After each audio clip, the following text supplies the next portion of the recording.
대략 말하자면 이건 전원에 연결해서 사용하는 머리카락 커팅 기계인데요. 원하는 머리 길이에 맞춰서 부속품을 끼워 쓰는 방식입니다. 그런데 문제는 말이죠. 혁신이 항상 성공으로 이어지는 건 아니라는 겁니다. 왜냐하면 어떤 발명품들은 너무 터무니없거나 너무 이상하거나 아니면 시대를 너무 앞서가 버려서 사람들에게 받아들여지지 못하는 경우가 있거든요. 어떤 기기나 장치들은 아이디어가 너무 과해버려서 결국 성공하지 못하고 사라지기도 하죠. 혹시 이 영상을 처음 보시는 분 계신가요? 그렇다면 구독과 좋아요, 알림 설정 부탁드려요.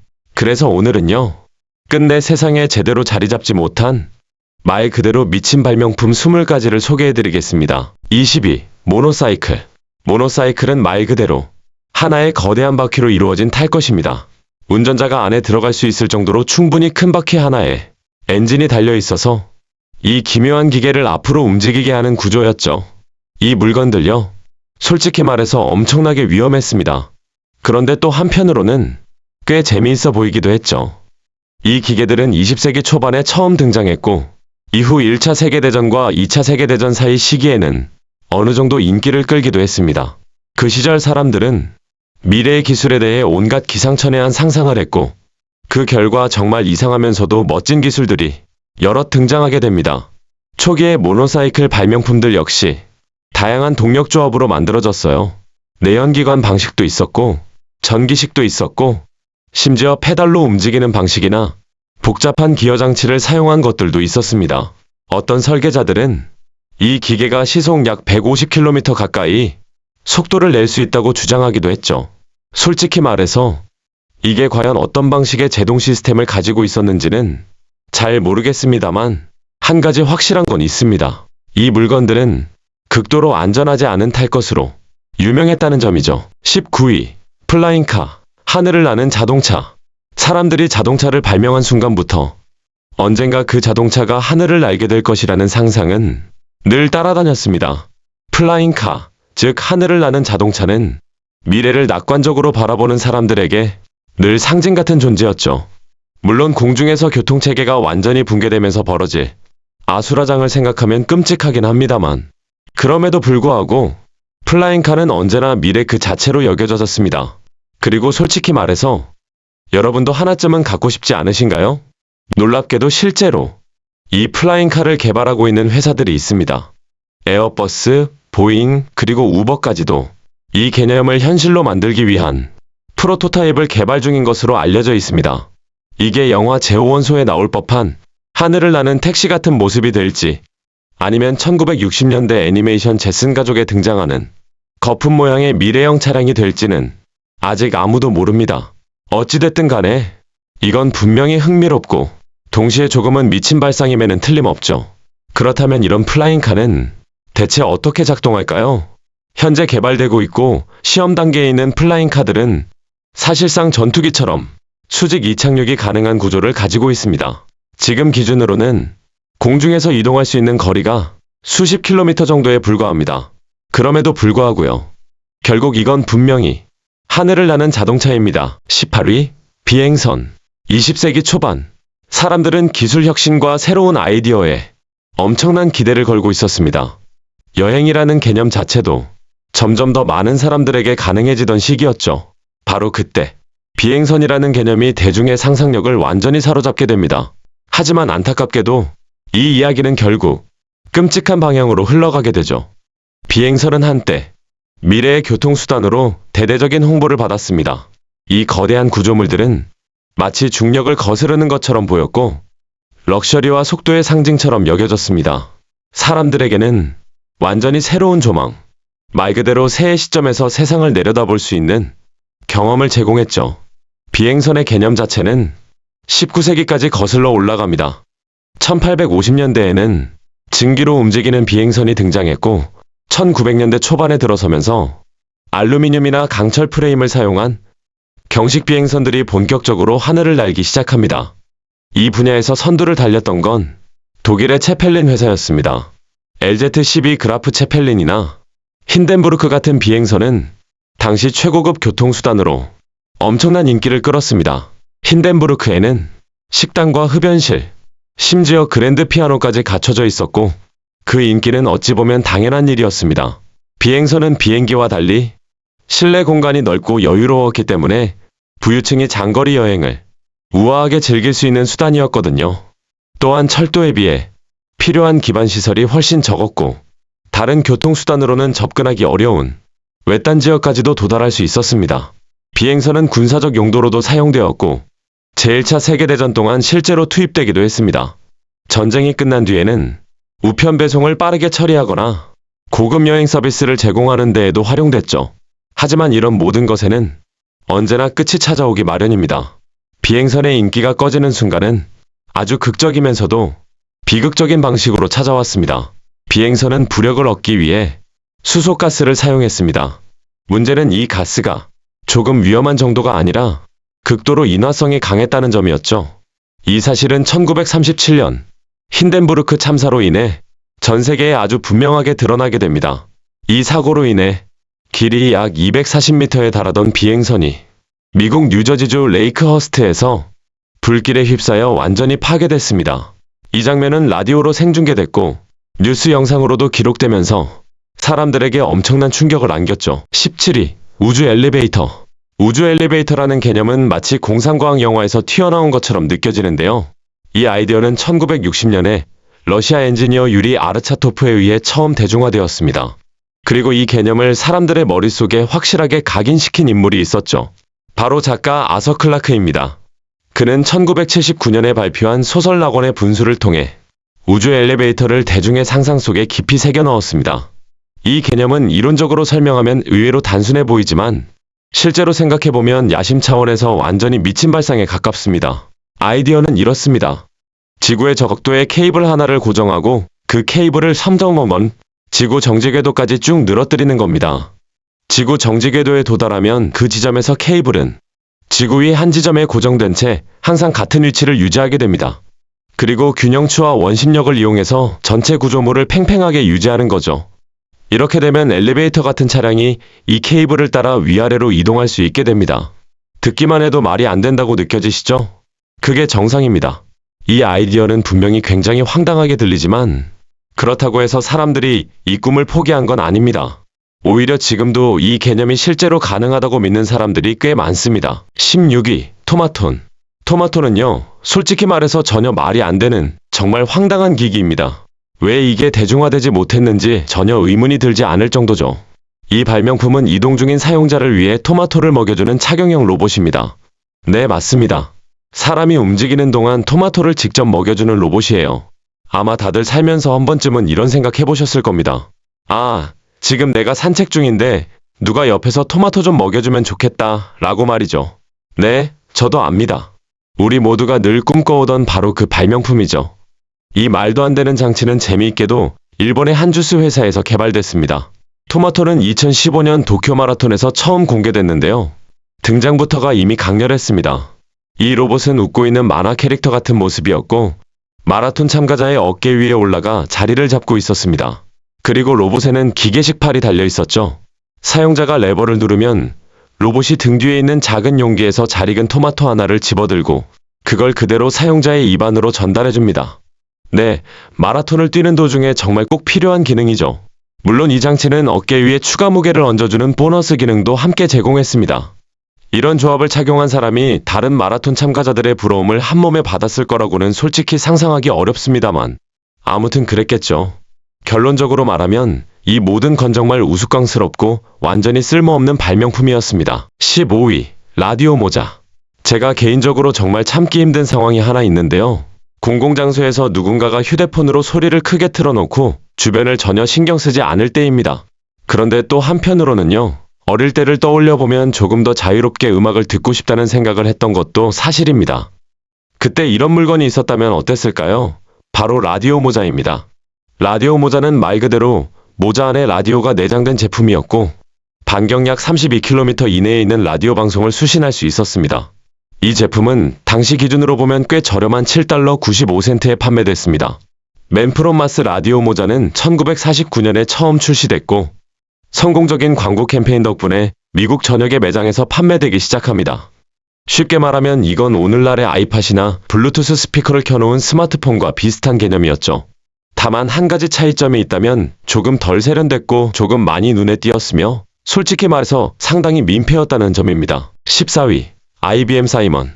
사실 스마트폰이라는 개념은 우리가 생각하는 것보다 훨씬 오래전부터 존재했습니다. 정확히 말하면 1994년에 이미 스마트폰이 등장했었죠. 물론 지금 우리가 쓰는 형태와는 조금 다르긴 했지만요. IBM 사이먼 퍼스널 커뮤니케이터는 세계 최초의 스마트폰으로 널리 알려져 있습니다. 이 기기는 휴대전화 기능과 컴퓨터의 기능을 하나로 결합한 제품이었습니다.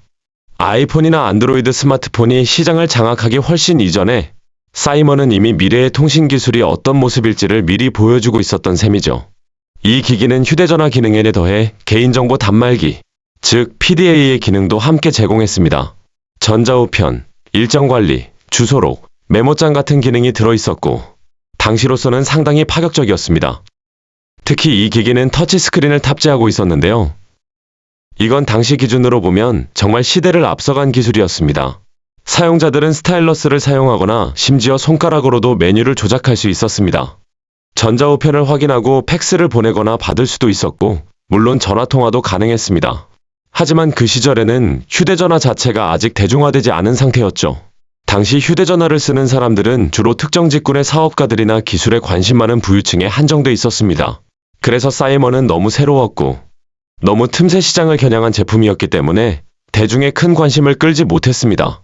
비록 사이먼은 개척자적인 존재였지만 기기 자체는 상당히 크고 무거웠고 그에 비해 기술은 너무 앞서가 있었습니다. 이 제품은 맞춤형 운영체제를 사용했고 향후 애플리케이션 업데이트를 염두에 둔 모듈식 소프트웨어 구조를 가지고 있었으며 팩스를 주고받는 기능까지 지원했습니다. 당시에는 이런 기능이 꽤 매력적으로 느껴졌지만 결국 대중화되지는 못했습니다. 가장 큰 이유는 솔직히 말해서 아직은 많이 부족했기 때문입니다. 배터리는 통화 시간이 고작 1시간 정도에 불과했고 가격은 무려 899달러였습니다. 현재 가치로 환산하면 약 1,700달러에 해당하는 금액이죠. 그 당시 사람들은 지금처럼 기술에 그 정도의 돈을 쓰는데 익숙하지 않았습니다. 13위. 애플 뉴턴. 물론 한 회사가 새로운 시도를 하면 다른 기술 기업들도 비슷한 방향으로 움직이기 마련이죠. 1993년에 출시된 애플 뉴턴은 개인용 컴퓨팅의 개념을 다시 정의하려는 시도였습니다. 이 기기의 핵심 아이디어는 휴대성과 당시로서는 상당히 앞서간 기능들을 결합하는 것이었습니다. 그 중에서도 가장 주목받았던 건 손글씨 인식 기능이었는데요. 지금은 익숙한 기술이지만 1990년대 초반 기준으로 보면 상당히 혁신적인 발상이었습니다. 애플은 뉴턴이 일상생활 속에 자연스럽게 녹아드는 기기가 되길 바랐습니다. 이 장치는 사용자의 일정을 관리해주고 메모를 작성하고 메시지를 주고받으며 간단한 애플리케이션까지 실행할 수 있도록 설계되었습니다. 이 모든 개념의 중심에는 디지털 개인 비서라는 발상이 자리 잡고 있었습니다. 즉, 이 기기는 컴퓨터보다 더 많은 일을 하면서도 언제나 들고 다닐 수 있고 직관적이며 항상 손이 닿는 곳에 있는 장치를 목표로 했던 겁니다. 뉴턴에서 가장 많이 회자된 기능은 역시 손글씨 인식이었습니다.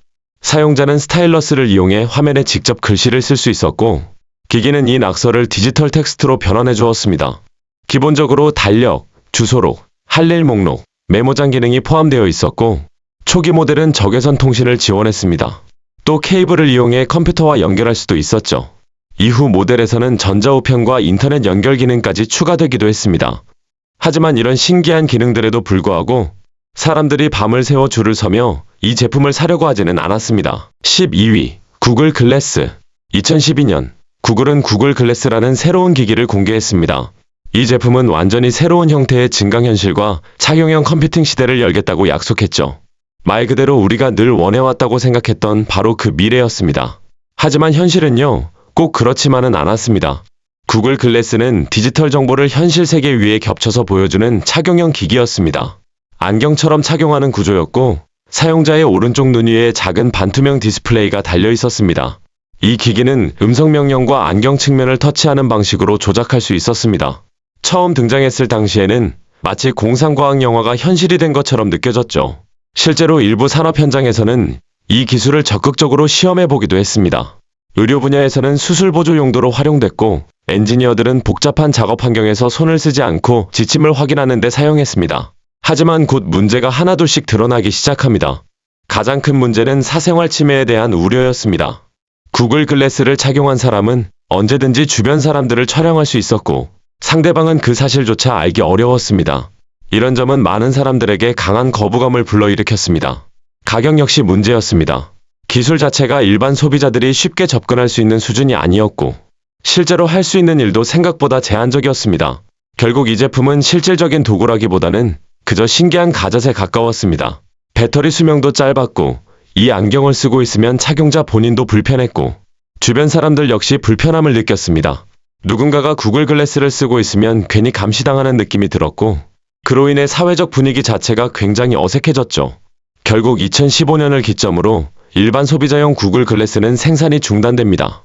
그 이후로는 기업용 제품으로만 제한적으로 제공되게 됩니다. 11위, 마이크로소프트 킨. 2010년, 마이크로소프트는 킨이라는 휴대전화를 내놓으며 모바일 시장에 본격적으로 도전했습니다.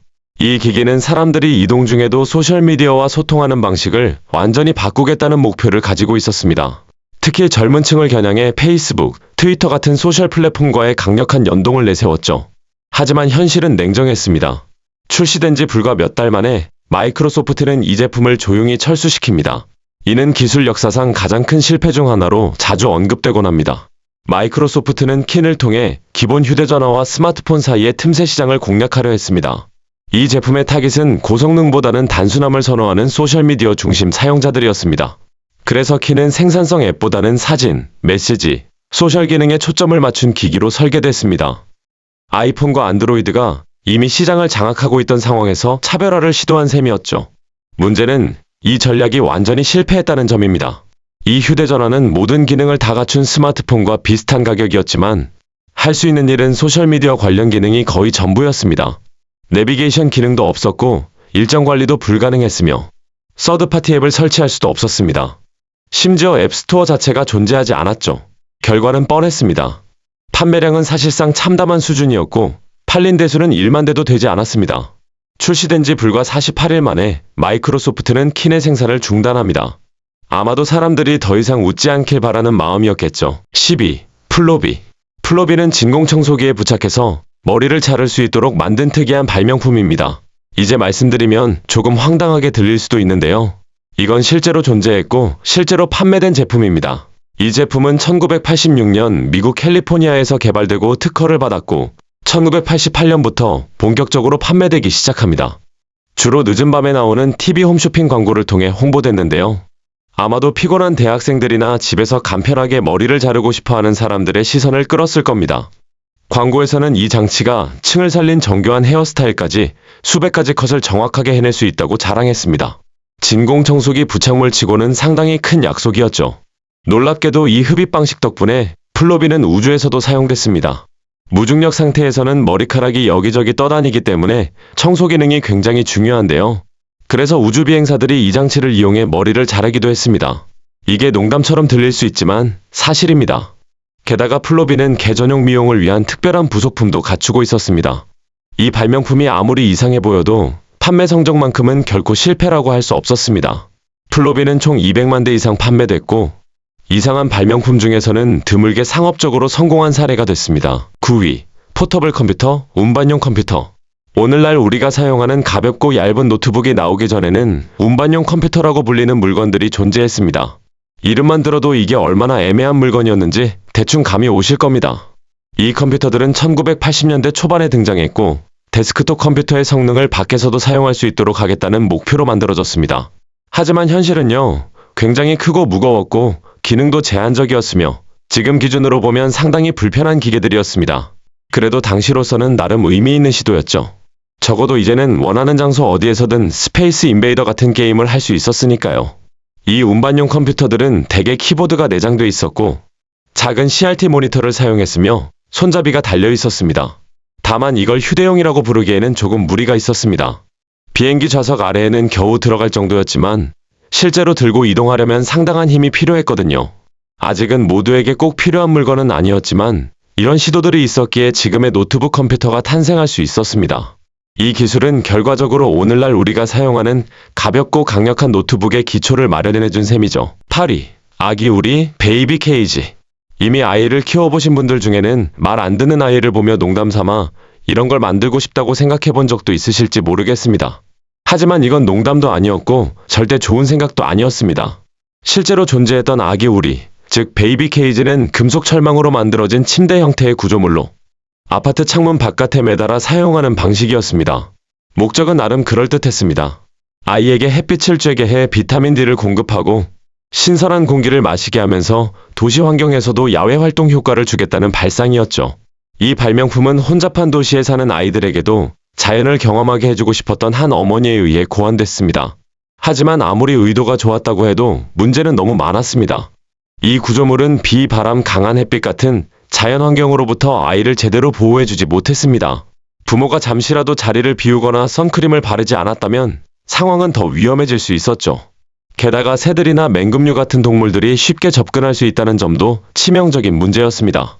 당시에는 도시 내 녹지 공간이 매우 부족했기 때문에 이런 발상이 나왔을지도 모릅니다. 하지만 시간이 지나면서 공원, 녹지, 보행자 공간 같은 대안들이 하나둘 마련되기 시작했고 사람들은 이런 극단적인 해결책이 필요 없다는 걸 깨닫게 됩니다. 7위. 아쿠아스키퍼. 아쿠아스키퍼는 사용자의 체중과 점프 동작을 이용해서 물 위를 미끄러지듯 이동하도록 설계된 장치입니다. 사람은 작은 발판 위에 서서 위아래로 계속 뛰어야 했고 그 움직임이 뒤쪽에 달린 수중 날개를 작동시켜 장치를 앞으로 밀어주는 구조였습니다. 앞쪽 날개는 양력을 만들어주면서 아쿠아스키퍼가 수면 위를 유지하도록 도와줬습니다. 그런데 여기서 누군가는 이렇게 묻겠죠. 근데 왜요? 아주 좋은 질문입니다. 그리고 솔직히 말해서 아무도 그에 대한 명확한 답을 가지고 있지 않습니다. 제작자들은 엔진도 없고 연료도 필요 없으며 배출가스도 없는 친환경 수상 이동수단이라고 설명했습니다. 또한 이 장치는 균형 감각, 협응력, 하체 근력을 동시에 요구하는 훌륭한 전신운동이라고 홍보됐습니다. 네, 정말 멋지죠. 엄청 재미있을 것 같기도 하고요. 하지만 문제는 대부분의 사람들이 수상활동에서 기대하는 게 바로 속도와 즐거움이라는 점입니다. 아쿠아스키퍼는 그 핵심을 완전히 빗나갔습니다. 이걸 제대로 타려면 상당한 운동 능력이 필요했고 빠르게 수면 위를 미끄러지기까지 꽤 오랜 연습이 필요했습니다. 게다가 바다는 완전히 잔잔해야 했습니다. 조금이라도 파도가 있으면 이 장치는 사실상 아무 쓸모가 없었습니다. 가격도 문제였습니다. 상당히 비쌌거든요. 결국 이걸 사용하려면 체력도 뛰어나야 하고 지갑도 두툼해야 하며 항상 완벽한 날씨 조건까지 갖춰야 했습니다. 아쿠아스키퍼는 차세대 수상 레저의 미래가 되지는 못했지만 소수의 열성적인 마니아들에게는 잠시나마 사랑을 받았습니다. 6위. 레이저 디스크. DVD나 블루레이가 등장하기 전 한때는 레이저 디스크라는 미래적인 영상 매체가 존재했습니다. 레이저 디스크는 1978년에 처음 소개됐고 선명한 화질과 고음질 사운드를 약속하며 등장했습니다. 이 기술은 필립스와 MCA가 공동으로 개발했으며 VHS의 대안으로 주목을 받았습니다. 자기 테이프 방식인 비디오 테이프는 반복 사용 시 화질과 음질이 점점 열화되지만 레이저 디스크는 광학 저장 방식을 사용해 품질 저하가 거의 없다는 장점이 있었습니다.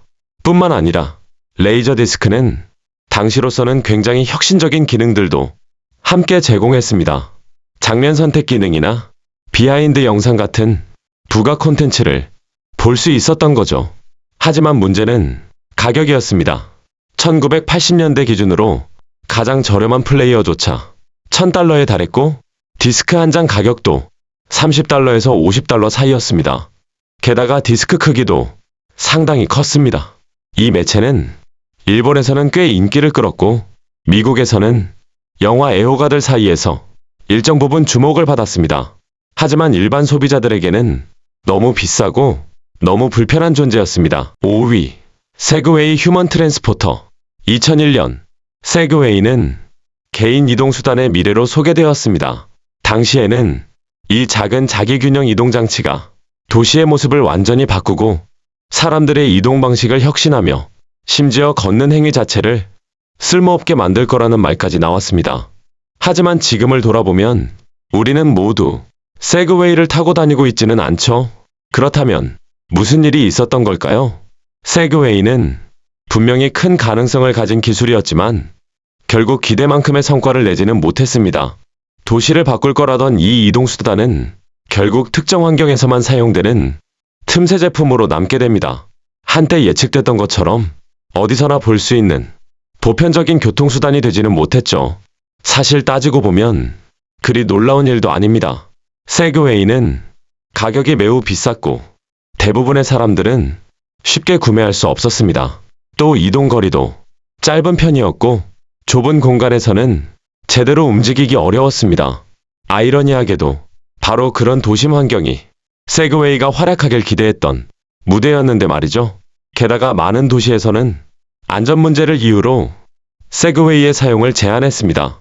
그 결과 세그웨이는 대중적인 교통수단이 아니라 관광지나 넓은 공간에서만 쓰이는 특정 용도의 장비로 자리 잡게 됩니다. 4위, 항머리 모양 시리얼 디스펜서. 발명품 세계에는요, 도대체 무슨 생각으로 이런 걸 만들었는지 전혀 이해되지 않는 물건들이 가끔 등장합니다. 그리고 이 발명품은 그 중에서도 단연코 손에 꼽을 만한 사례입니다. 항머리 모양 시리얼 디스펜서는 20세기 후반에 고안된 발명품입니다. 아이디어 자체는 아주 단순했습니다. 하기 머리처럼 생긴 장치를 이용해 시리얼을 그릇에 직접 부어주는 기계였죠. 시리얼 상자나 봉지를 직접 기울여서 붓는 대신 이 장치를 작동시키면 하계 부리가 움직이면서 시리얼을 그릇에 떨어뜨리는 방식이었습니다. 왜 굳이 이런 장치가 필요했을까요? 글쎄요. 발명자들은 아침에 시리얼을 붓는 행위가 너무 지루하다고 느낀 사람들을 위한 해결책이라고 주장했습니다. 시리얼을 붓는데 고작 몇 초밖에 걸리지 않는데도 말이죠. 그 몇 초를 아끼지 않으면 도대체 하루를 살아갈 에너지가 부족해진다는 식이었습니다. 시리얼 붓느라 체력을 다 써버리면 하루를 어떻게 버티겠냐? 이런 논리였죠. 그 몇 초 동안 비디오 게임을 할 수도 있었고 다른 재미있는 일을 할 수도 있었을 텐데 말입니다. 3위, 총으로 작동하는 쥐덫. 총으로 작동하는 쥐덫이라는 개념은 생각해보면 굉장히 단순합니다. 왜 굳이 스프링식 쥐덫이나 끈적한 접착식 쥐덫에 의존해야 하느냐는 거죠. 그냥 총을 쏴서 문제를 끝내면 되지 않겠느냐는 발상입니다. 이 발명품은 1882년 미국, 그 중에서도 텍사스에서 등장했습니다. 네, 듣고 계신 그대로입니다. 말 그대로 장전된 총이 쥐덫 역할을 하는 구조조였습니다. 장치는 총이 발사되도록 설계되어 있었고 쥐가 미끼를 건드리는 순간 방아쇠가 작동하면서 총알이 발사되는 방식이었죠. 결과적으로 쥐는 즉시 치명상을 입게 됩니다. 정말 안전해 보이고 해충을 없애는데 딱 맞는 해결책처럼 들리시죠? 2위, 임펄소리아. 임펄소리아는 1850년에 이탈리아 엔지니어 클레멘테 마에라노가 설계한 독특한 형태의 말동력 기관차였습니다. 일반적인 마차와는 달리 이 장치는 말이 직접 바퀴를 끄는 방식이 아니라 러닝머신 같은 회전식 벨트 위를 걷는 구조를 가지고 있었습니다. 말이 벨트 위를 걸으면 그 움직임이 기계적인 동력으로 변환되고 이 힘이 체인과 기어 시스템을 통해 바퀴를 굴리는 방식이었죠. 솔직히 말해서 이게 기존 운송수단보다 도대체 뭐가 더 나아졌는지는 조금 이해하기 어렵습니다. 하지만 발명자는 이 방식이 기존의 말마차보다 더 빠를 거라고 믿었습니다. 그는 하루 동안 말들이 임펄소리아를 이용해 약 48km 정도 되는 거리를 최대 8번이나 이동할 수 있을 거라고 생각했습니다. 물론 현실은 그 기대와는 거리가 멀었습니다. 당시에는 이미 증기기관차가 빠르게 확산되고 있었고 성능과 효율 면에서 훨씬 뛰어난 대안이 존재했기 때문이죠. 1위, 애완돌. 사실 사람들은 예나 지금이나 꽤나 어리석은 선택을 하곤 합니다. 1975년에도 마찬가지였죠. 당시에는 어떤 물건이든 그럴듯하게 포장만 하면 사람들이 줄을 서서 기꺼이 돈을 냈던 시절이었습니다. 그때 유행했던 게 바로 애완돌이었습니다. 네, 말 그대로 돌멩이입니다.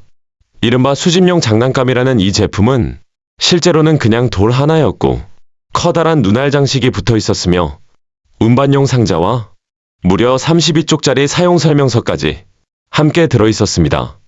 전부 합쳐서 돌 하나를 위해 준비된 구성품이었죠. 이 기상천외한 상품은 광고회사 임원이었던 게리달이라는 사람이 만든 아이디어였습니다.